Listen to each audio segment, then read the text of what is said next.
Terima kasih kepada siapa-siapa yang bagi ilmu hari tu. Ramai yang bagi ilmu. Yang sebenarnya kalau nak tarik handbrake, kena N dulu. Tarik baru pergi P. Barulah saya tahu, manalah saya tahu. Semoga bermanfaat kepada manusia-manusia yang lain. Semoga Allah saja yang membalas ilmu yang anda telah berikan kepada saya. Ini bukan door to door, tapi disebabkan tak boleh parking sini, parking pun tak ada pun. Hello, Lalamove. Yeah, that's one. Can you sign for me? This one. Okay, this road got tolls, so claim here or Claim that. there. Alright. Yeah, so Alright, thank you. What is this May I know? Bag. Bag. Okay, thank you. Jadi door to door, kambing. Itulah aku cakap. Kan ini job amal. Oi. Bosor barang dia. Bismillah.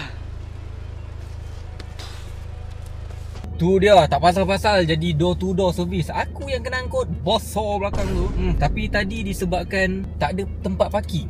Lepas tu kat belakang pula kereta beratur. Terpaksa lah ambil. Tapi sampai sana nanti, yang kau lah ambil. Aku pula nak kena pergi kat pintu kau. Assalamualaikum. Kak, saya dah sampai ni sebenarnya. Cik, loading bay mana Loading bay mana Pak? Loading bay mana? Ada banyak Dia kata pergi loading bay, nanti dia turun. Tak tahu lah. Tak tahu dia resident ke apa. Lupa lah tanya. Okey, loading bay dia ni Pak. Oh, Security tu. customer tu akan turun kat situ lah. Customer akan turun kat lift di sana. Oh, Barang apa tu? barang besar ha. Ini boleh pusing ke tak boleh? Ni yang penting.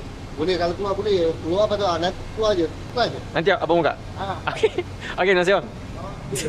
Goodbye. Laju. Brother tu tengah baik.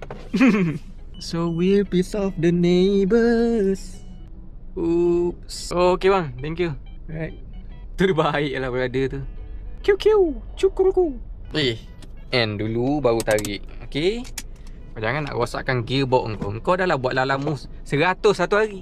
Tak cukup tu. Bos, drop barang Lalamove. Ni tak boleh. Tak boleh? Mana boleh? Ni boleh. Loading bay. Loading ni tu. Itu orang. Sorry, tak ada tempat parking. Terima kasih. Sama. Sekejap ambil gambar Okey, terima kasih. Alamak, lupalah nak claim tol dekat dia tadi.